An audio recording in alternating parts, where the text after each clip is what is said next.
UK cracks down. Migrants sent back to France in shock border move. The British government has taken one of its most striking and controversial decisions in modern times, with migrants attempting to cross the English Channel in small boats now being sent back to France. This dramatic step, described by ministers as a decisive turning point, has ignited fierce debate across the United Kingdom, France, Europe, and the wider world. For some, it is a necessary act of sovereignty, protecting borders and deterring dangerous journeys. For others, it represents a betrayal of Britain's humanitarian principles and obligations under international law.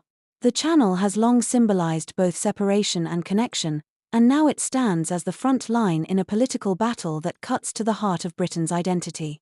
To understand how we reached this point, one must trace the history of Channel crossings, the pressures on Britain's asylum system, and the rising frustration of a public that has grown tired of seeing small boats arriving on Kent's beaches.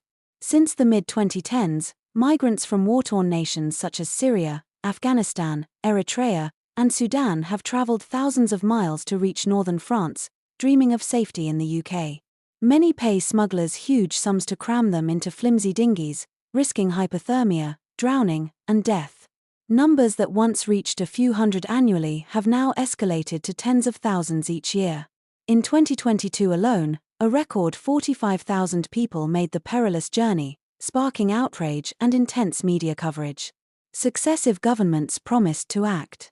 Millions of pounds were funneled to France to strengthen patrols, new asylum laws were introduced, slogans like "Stop the Boats" became political rallying cries, yet the flow continued. The government's frustration, and that of voters, reached boiling point. Against this backdrop came the shock announcement: small boat migrants will now be returned to France immediately. The Prime Minister declared in bold language that the removal had already begun and vowed to do whatever it takes to secure Britain's borders. Supporters hailed this as a long overdue strike against smuggling gangs. Opponents were aghast, calling it unlawful, dangerous, and a betrayal of Britain's historic role as a safe haven. The legal foundations of this policy are fraught with controversy. The UK claims international maritime law allows return to the last safe country departed from, in this case, France. Officials also point to bilateral cooperation agreements.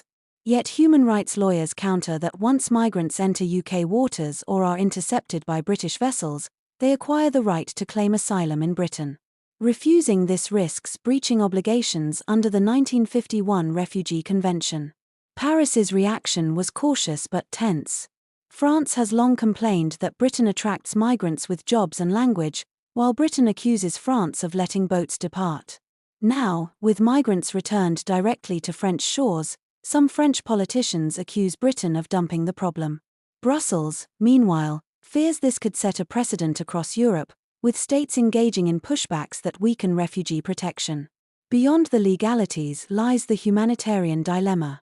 Supporters say the policy will save lives by deterring crossings and crippling smugglers' profits. Critics argue that desperation will drive people to even riskier routes. Aid workers in Calais warn that migrants returned without due process face squalid camps, police crackdowns, and limbo. Many of these people have already endured horrors, persecution, torture, extortion, and treacherous journeys. For them, Britain symbolizes hope. Sending them back, campaigners insist, means prolonging trauma. The political fallout inside Britain has been immediate. Ministers celebrate a policy they say finally demonstrates control, bolstering public confidence. Polls show support among voters who rank border security as a priority. Yet opposition parties accuse the government of political theatre, warning that legal challenges could bring the plan crashing down. Civil society remains divided. Some cheer decisive action, others warn of a moral and reputational cost that could scar Britain's global standing. The effect on UK or French relations could be profound. For years, the two nations have traded blame over migration, yet relied on cooperation. Now, resentment could grow if France feels burdened with returned migrants.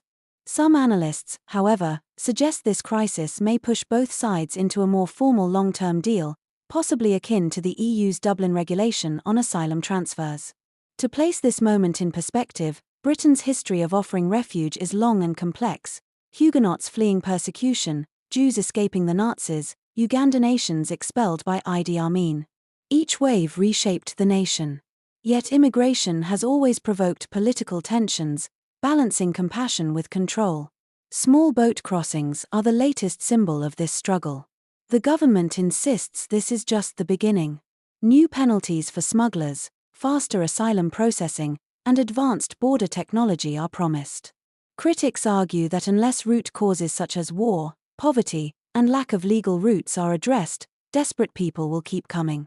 They call for humanitarian visas, regional processing, and genuine international cooperation.